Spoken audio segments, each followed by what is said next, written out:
आज म ओस्लो तपोवनमा रहेको मृत्यु पार्क देखाउँछु ल। यो समाधि स्थल सायद के हो मलाई थाहा छैन, जे यहाँ मान्छे सुतिरहेको छ चिता जस्तोमा होइन। मलाई ठ्याक्कै के भन्छ त मलाई थाहा छैन, तर समाधि स्थल होला लाग्छ।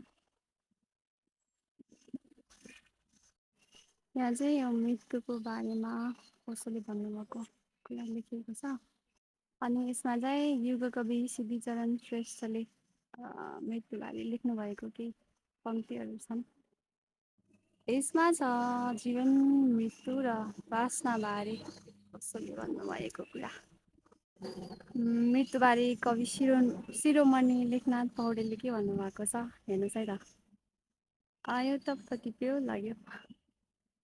राजा रङ्क सबै समान उसका, वैषम्य गर्दैन त्यो। आयो टप्प टिप्यो लाग्यो मिति पुग्यो, तारेर टर्दैन त्यो। लाखौँ औषध अस्त्र शस्त्र महिमा देखेर डर्दैन त्यो।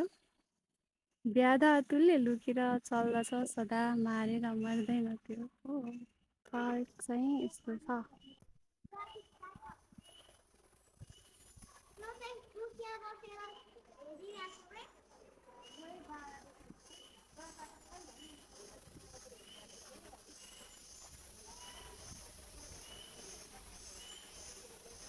उसको भनाइ यो चाहिँ मृत्यु पार्कमा रहेको शिवपुरी बाबाको मन्दिर।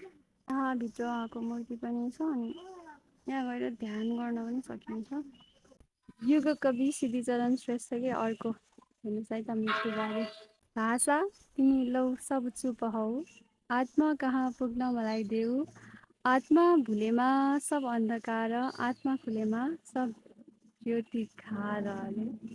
यो मृत्यु पार्कमा चाहिँ चर्चित व्यक्तिहरूले चाहिँ राख्नुभएको आफ्नो भनाइ मृत्युबारेको राखेको छ। अर्को रविन्द्रनाथ टेगोरको पनि रहेछ, जसको बारेमा चाहिँ उसले भनिराख्नुहुन्थ्यो नि। के लेख्या हो राम्रोसँग बुझ्दैन। महात्मा गान्धीको भनाइ पनि रहेछ है। श्री रमन महर्षिको पनि रहेछ। श्री अरविन्द हो कि के हो नाम, उहाँको पनि भनाइ रहेछ। मृत्युबारे गौतम बुद्धको भनाइ के छ त हेर्नु ल। जर्ज गुजिएफको पनि रहेछ हौ।